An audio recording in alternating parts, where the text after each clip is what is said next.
History repeats itself, first as tragedy, second as farce, meaning history actually has always been one of the most complicated, confusing, and conflicting realities and conditions and branches of studies of all time in the world. History is both a reality and a study and a knowledge simultaneously, which makes it far more complicated, difficult, and even dangerous than we can even begin to understand and decipher and explain to ourselves in our lives.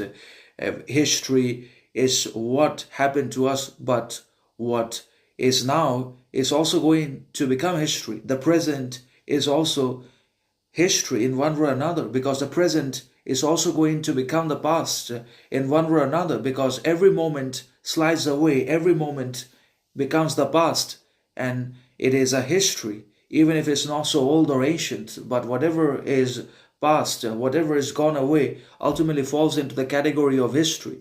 And another fundamental problem and contradiction with the very slippery reality and condition of history is that it is not just subject to basically a change and repetition, but also exploitation and manipulation by different leaders, rulers, and politicians of different ages, epochs, periods, centuries, whatever you want to call it.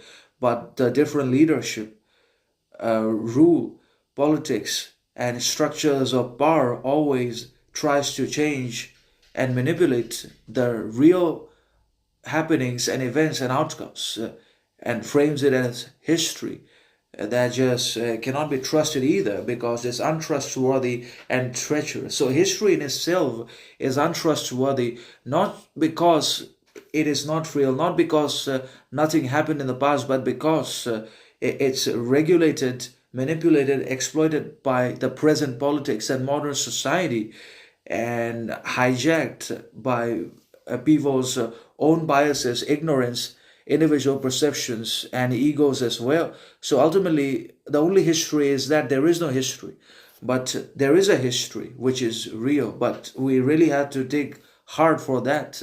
We have to go deep. We have to become dangerous, knowledgeable, wise, intelligent, sovereign in our perspective, mentality, and then only we will be able to fetch and understand what actually happened and what genuine history is and looks like. Otherwise, we're going to fall victim to manipulation and brainwashing and emotional exploitation, which is not history at all, but it's only transformation.